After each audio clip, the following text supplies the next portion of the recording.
কসাসুল আউয়ালিন মাওয়াইজুল আখিরিন, অতীতের ইতিহাস, অতীতের কিচ্ছা কাহিনী পরবর্তী প্রজন্মের জন্য উপদেশ, নসিহত। কিচ্ছা কাহিনীর ওয়াজ আমরা করি না,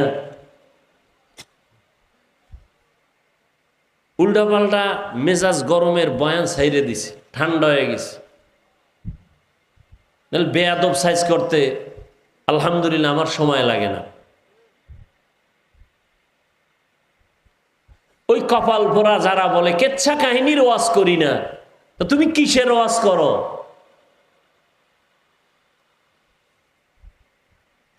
পৃথিবীতে শ্রেষ্ঠ কিচ্ছা কাহিনীর কিতাবের নাম কোরআন। আসতে বলেন, কি গাঞ্জা খাইয়ে বলতেছি মনে হয়? হ্যাঁ, মনে হয় যে আবল তাবল বলতেছি না? এত তুফান কেন সোনার বাংলায়? এত তুফান আল্লাহর শকর,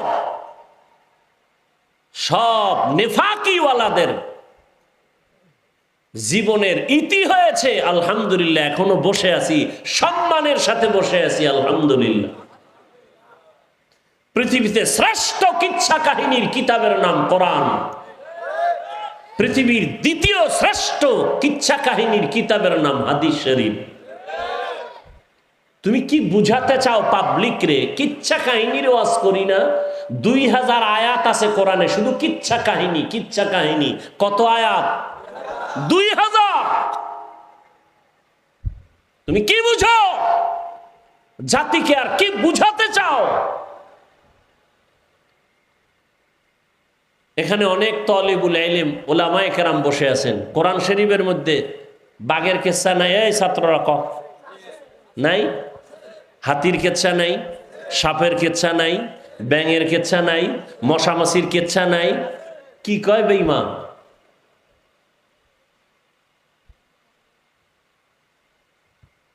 কি মেসেজ দিতে চাও জাতিকে? হ্যাঁ, কোরআন হাদিস ছাড়াও আমরা বহু ওলি আউলিয়ার কিচ্ছা বলি, সোনাবন্দের গান গাই না। আমরা এমন ওলি আউলিয়াদের কিচ্ছা বলি যে কিচ্ছা বলার দ্বারা মানুষ জান্নাতের পথে আগায়, জাহান্নামের পথে যায় না। অসুবিধা কি?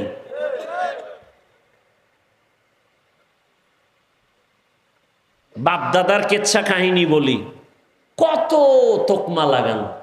আমাদের বাপ, আমাদের দাদা, আমাদের ওস্তাদ, আমাদের মুরব্বীরা এমনই আল্লাহওয়ালা, তাদের কিচ্ছা বললে মানুষ কাঁদে।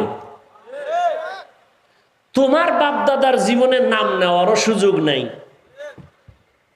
তোমরা সেই কপাল নিয়ে জমিনে আসছো।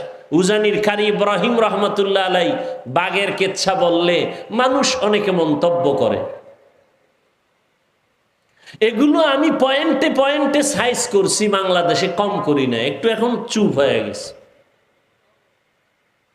এই গত রোজার আগের রোজায় বয়ান করছি, একটা রোজা রাখলে দাম কত?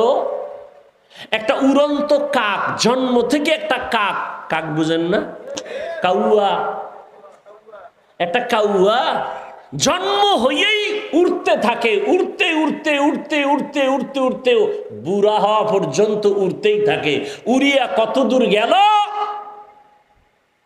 মোল্লা আলী আল কারি রহমতুল্লাহ আলাই তিনি লিখেছেন 1000 বছর পর্যন্ত একটা কাক নিম্নে হায়াত পায়।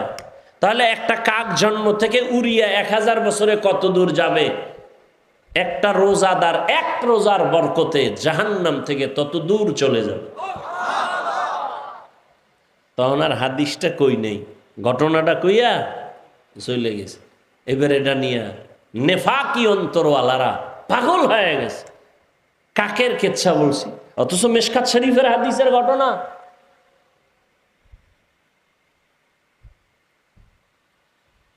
আল্লাহ হেদায়েত দান করুন।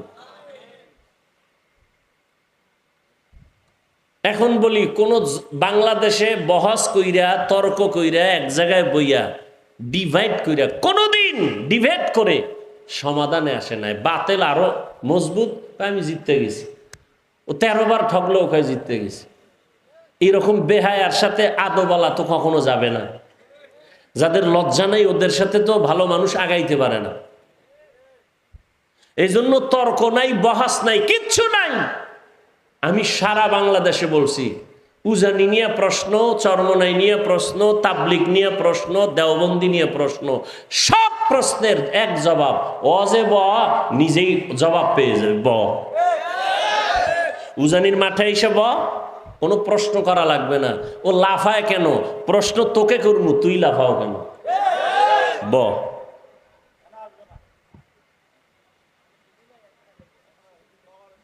কোন মায়ের সন্তানের সাহস নাই উলামায়ে আহলে হকের সামনে বসে কথা বলবে।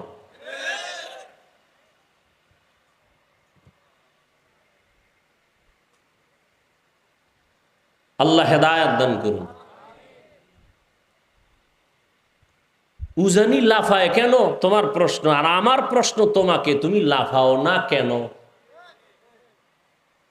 মোনাজাতে কান্দে কেন? প্রশ্ন তোমারে, এই কপাল পরা, তুই ময়দানে বসে কাঁদো না কেন?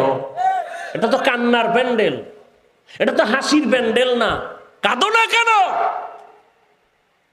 আল্লাহর ওলিদের বয়ানে তোর হৃদয়টা কাঁপে না কেন?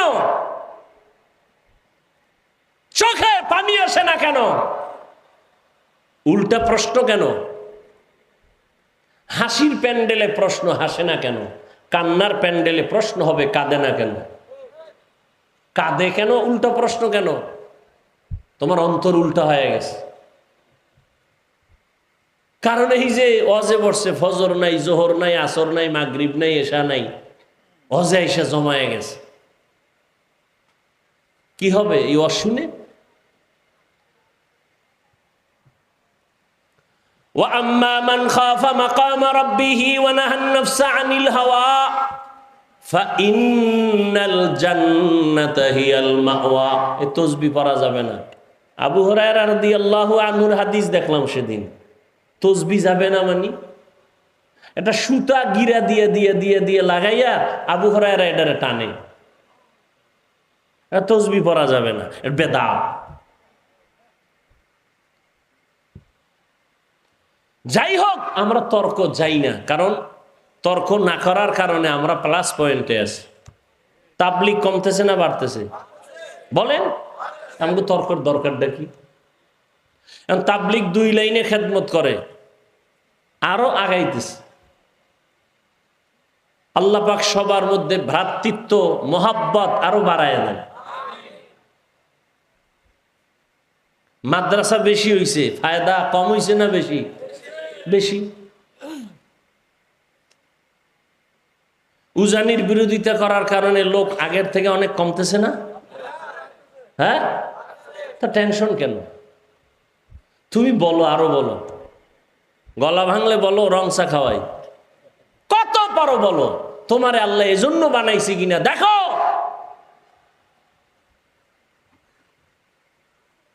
কওমি মাদ্রাসার বিরোধিতা করার দ্বারা বাড়ছে না কমছে?